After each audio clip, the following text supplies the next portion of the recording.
This video will show the Drawp for School teacher dashboard, as well as all the actions that a teacher can take using the app. So the very first step is to sign in as a teacher. Now, the first time that a teacher signs in, he or she will be asked to verify their account. This is part of the COPPA Compliance Act, and it will only happen at one time as soon as you create your account. So I will log in to my teacher account. Okay, so as soon as I log in and I click on the three lines on the top left, this will bring up our drop-down menu. So we have courses, my library, creation room, and then edit profile. If I click on edit courses, this will take me to all of the courses that I have created. So the very first thing I want to go over is how to create a new class. So I will click on new class, and I will enter test class. Okay, so once we've created our new class, I will click on that class and create a new assignment. So I will click on the pencil on right below where it says new assignment. Okay, so I will do test title, test instructions. Okay, and then it gives me the option to add a canvas. What is a canvas? Basically, it's any worksheet, any file that you want to attach to that particular assignment. So once I click on Add Canvas, we can see that we have a few different options to choose from. Made by me, Received, Dropbox, Google Drive, and Camera. So Made by Me is the tab that shows you everything that you have created in the creation room. I will show you where we can find the creation room right after we're done with this. But anything you create in our creation room will be automatically saved into the virtual portfolio, which is right here, this Made by Me tab. Received. Anything that you have received, either by other students or by other teachers, will be found here. Dropbox and Google Drive, any digital file that you want access to, you can access it here through Google Drive and Dropbox. And lastly, camera roll. Any physical worksheet that you would like to send to your students, you can click on the camera roll and then access your photos that are saved in your device right here.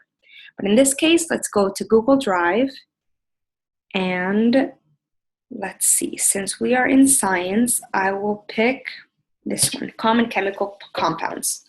So we have an unlimited number of canvases that we can attach to a particular assignment. So I can add more, but I'm happy with this one. So once I see the green check, I'll click on the green check once more on the top right, and there it is, it's attached. So now, marked as active, this little button right below Add Canvas, this lets us know that this is the assignment that students will see once they log into their science class. We actually added this feature after a lot of teachers requested a feature like this. Basically, teachers like to oftentimes create assignments in bulk, but they don't necessarily want the students to have access to all of those assignments at once. So if you mark the assignment as active and then click Save, now you know that this is the assignment that the student will see once they log into their science class. So now let's go over the tabs. So this assignment tab on the top left, this shows you the assignments under your class. Actually, okay, let me now switch to another class where we have content inside these tabs. But now you've seen how you create a new class and a new assignment. So let's click on the three lines on the top left, go to my courses, I'll go into science class. Perfect. So in this case, the assignments tab on the left shows us the different assignments that we have under science. So we have a test title, systems in the human body, and then plant cycle. Now this students tab shows you all of the students that are in this class. So you can add students manually here using the app, or you can add students in our website, in our web browser version. You go to drawpforschool.com, you log in, and there you can import students using an Excel sheet. So if you're adding students in bulk, I would recommend using the website. It's a lot faster. Okay, but here it shows you the students, it gives you their username and their password, and the parent email if you chose to include that. If you include a parent email, that will give the students the option to swipe and share with the parent as well. And what that does is that sends the parents an email with the child's work. They don't need the app, they will just receive an email and the work will be right there. Okay, so we went over assignments, students, now assigned canvases. This tab shows you the canvases that are associated with that particular assignment. So in systems of the human body, we have these 3. In the plant cycle, we have these 2. Now, student submitted. Student submitted shows you all of the work that the students have submitted.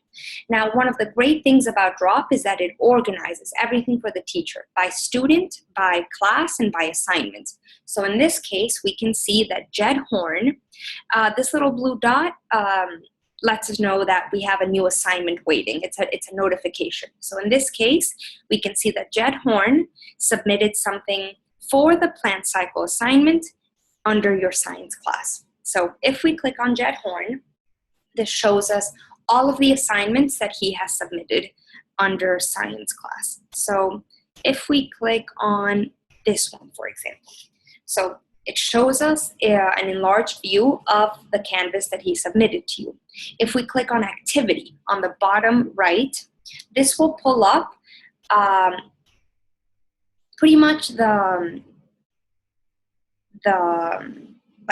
sequence of events or the progression that this particular assignment went through. So if we scroll all the way to the bottom, when we click on activity, we see that Jed first shared this canvas with Lucille, which is another student. And so he completed the first 3 boxes, and then in the bottom he says, Lucy, do you know what goes in the 4th stage? And then she completed the 4th box and then shared back with Jed, and she said maybe fruits, and so on. You can see that Jed had a lot of sharing, and so you as a teacher can see everything. You can see who did what, which is so useful for group projects when you need to hold students accountable for their work. So, okay, that's the activity tab. This comments tab. Now, if you want to leave a quick comment back, either a letter grade or a quick comment, you can do that here. But if you want to leave a more in-depth revision, you can do that too. Let's X out of this, and then by clicking on the pencil on the top right, now this takes the canvas into the creation room. So here you can, choose any paints and circle anything that you see is wrong. You can leave a voice instruction, by clicking on the voice sticker and placing it there. And here I'll say, Jed, please revise box number 4.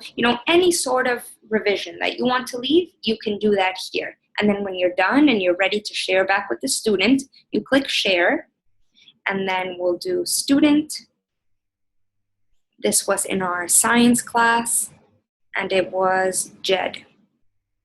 Perfect. And then just like that, you have shared with Jed again. So this back and forth feedback can go on as long as you want. And you can do that with all of your students, with just one student, with other teachers. Okay, so now let's go back to my courses. We were in the plant cycle.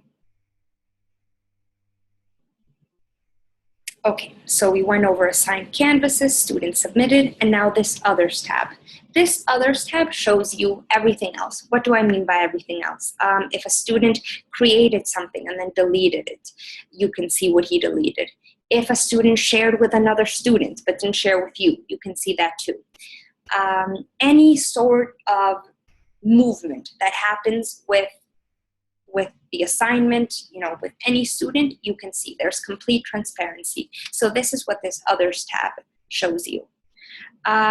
Okay, and so the last thing that I want to show you is the creation room. So let's go back to our 3 lines and we'll click on creation room. So here, let me start from scratch. Okay, so here, this is your blank canvas. If you don't want to upload something from Google Drive or Dropbox, or if you don't want to take a picture of a worksheet that you have, you can create something from scratch. So we have over 200 paints to choose from. We have stamps that indicate flow. We have stickers for the younger kids. And of course, Google Drive and Dropbox, which are always there. If you want to pull up any digital file, you can access them here and then make any edits and save them, and they will be saved in your digital portfolio. Likewise, if you have any physical worksheet, you can click on the camera and then take a picture of that worksheet and then send it to your students too. Of course, we also have our marketplace. That is found in the web browser version in drawpforschool.com.